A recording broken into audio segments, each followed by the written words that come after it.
வணக்கம். வணக்கம். வணக்கம். இன்னைக்கு சிக்கனமாக குடும்பம் நடத்துறதை பற்றி தான் பேச போகிறோம். அதாவது இவங்க வந்து போன வீடியோவில் வந்து தங்கச்சி வந்து சொல்லிட்டாங்க எவ்வளோ செலவு பண்ணுறோம் என்ன அப்படின்ட்டு. இப்போ எங்கள் குடும்பத்தோட செலவோ நாங்கள் எப்படி பண்ணுறோம் அப்படிங்கிறது தான் நான் உங்களோட ஷேர் பண்ண போகிறேன். எங்களுக்கு வந்து ஒரு 5000 இருந்த போது எங்கள் வீட்லேயும் 2 பேர் தான்.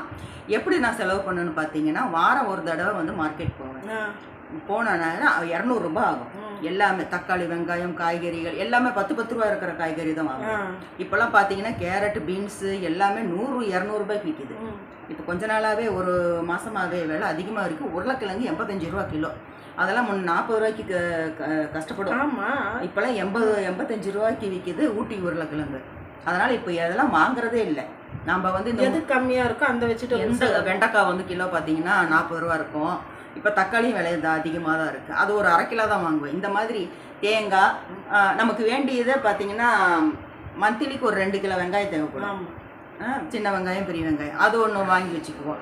பூண்டு ஒரு 1/4 கிலோ தேவைப்படும். அதுவும் விலையாக தான் இருக்குது. 200 ரூபாயிலே இருக்குது. வெங்காயம் 100, சின்ன வெங்காயம் 70 ரூபாயிலே இருக்குது. இருந்தாலும் நான் 1/2 கிலோ 1 கிலோ இப்படி தான் வாங்குவேன். ஏன்னா நம்ம பட்ஜெட்டுக்கு தகுந்த மாதிரி தான் நம்ம போனால் வாங்கிட்டு வர முடியும். 200 ரூபாய்க்கு வாங்கிட்டு வந்து ஒரு வாரம் வரும் எனக்கு. அந்த காயை வந்து ஒரு காய் 1/2 கிலோ. கத்திரிக்காயெல்லாம் பார்த்தீங்கன்னா கிலோவே 30 ரூபா. சந்தையில் கிலோவே 30 ரூபா, 20 ரூபாய்க்கு கூட கொடுப்பாங்க. அது வந்து என்ன ஆகுன்னா, ஒரு தடவை வந்து தான் போன வீடியோவில் சொன்ன மாதிரி தான் நாங்கள் கூட்டு நிறைய வைப்போம். கத்திரிக்காய் சாம்பார், கத்திரிக்காய் கூட்டு, எண்ணெய் கத்திரிக்காய்னு 3 விதம் செய்யலாம். ஒவ்வொரு நாள் அது போச்சிங்களா, அப்புறம் வாரம் ஒரு நாள் ஒரு சிக்கன் எடுப்போம். சிக்கன் கூட பார்த்தீங்கன்னா சிக்கனமாக தான் எடுப்பேன். ஏன்னா வந்து மட்டன் வந்து விலை ஜாஸ்தி. மட்டனெல்லாம் எடுக்கிறது இல்லை, சிக்கன் மட்டும்தான்.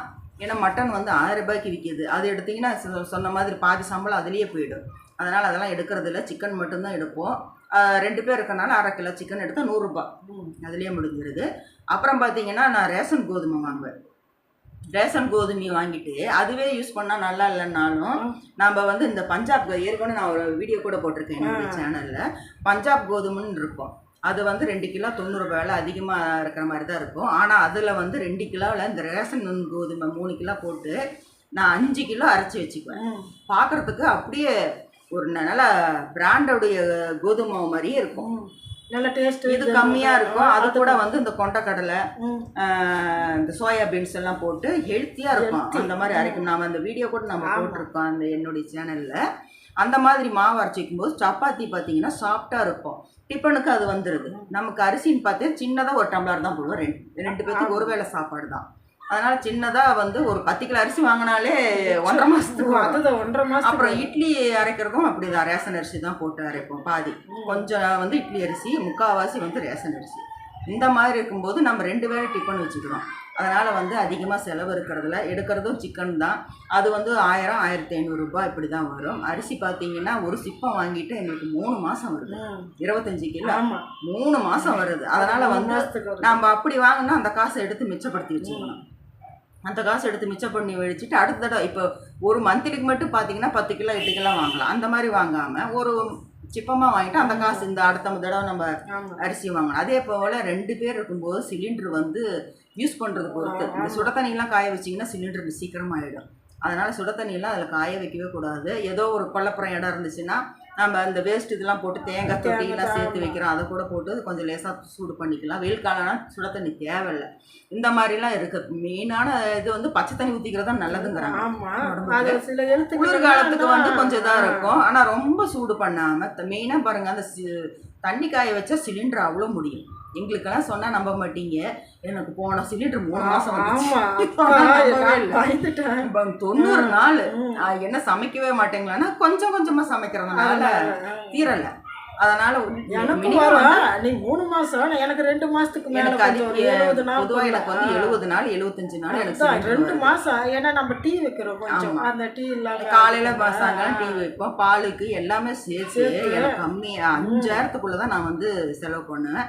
நாங்களும் வாடகை வந்து பெரிய அளவில் இல்லை, ஓரளவுக்கு இருக்கிறது தான் இருக்கிறோம்.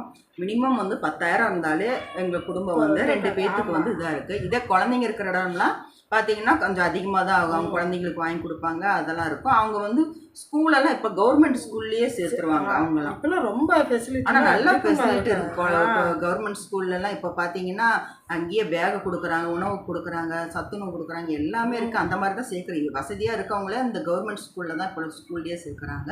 அதனால் அவங்களுக்கு நல்லா படிக்கிறாங்க பிள்ளைங்க. அங்கே படிக்கிறவங்களே அந்த காலத்துலலாம் பார்த்தா கவர்மெண்ட் ஸ்கூலில் படித்தவங்க தான் பெரிய ஆளுங்களாம் வந்திருக்காங்களே.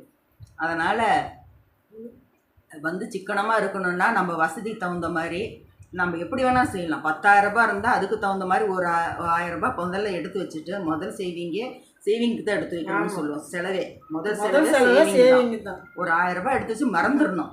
அது எங்கே இருக்குன்னா பார்க்கக்கூடாது. நான் என்ன பண்ணுவேன்னா அஞ்சரை பெட்டி இருக்குது இல்லைங்களா, அது பாக்ஸில் எடுத்துகிட்டு கீழே வச்சுருக்கேன். அப்புறம் அங்கங்கே இந்த கடைக்கு போயிட்டு வந்துச்சுன்னா இந்த மிச்ச காசு இருக்கும், அதை அப்படியே ஒரு டப்பாவில் போட்டு வச்சுருவேன். அது என்னைக்கோ ஒரு நாள் ஞாபகம் வரும்போது எதுக்கோ ஒன்று உதவும்.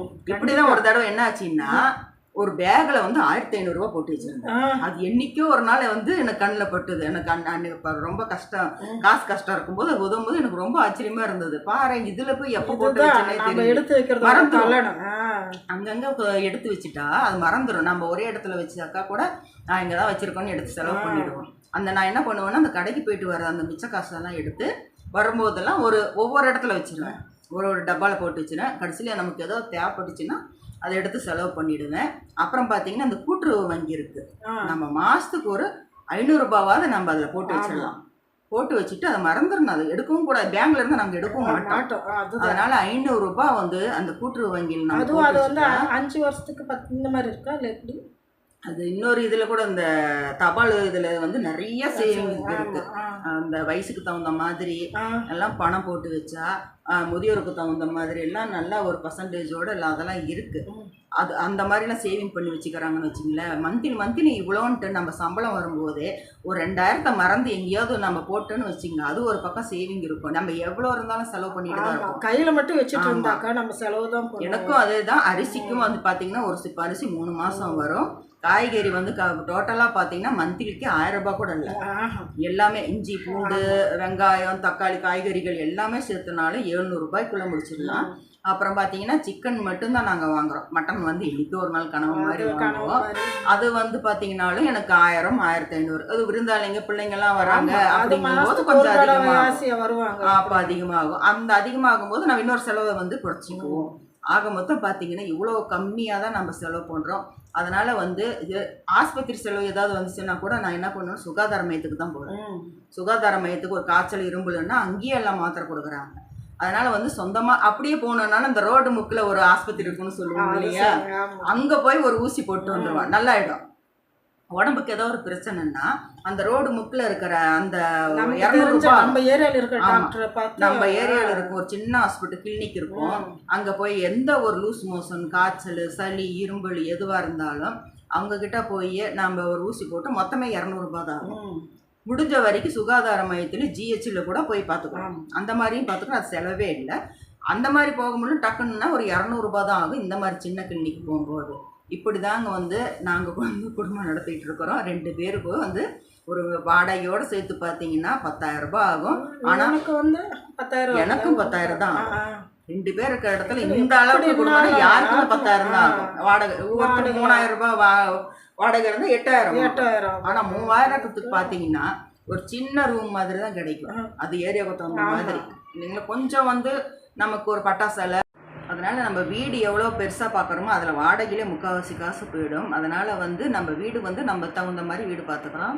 இப்படி தாங்க வந்து எங்கள் சிக்கனமான குடும்பம் ஒரு 10,000 ரூபாய்க்குள்ளே தான் நாங்கள் வந்து 2 பேர் இருக்கிற இடத்துல போயிட்டுருக்கு.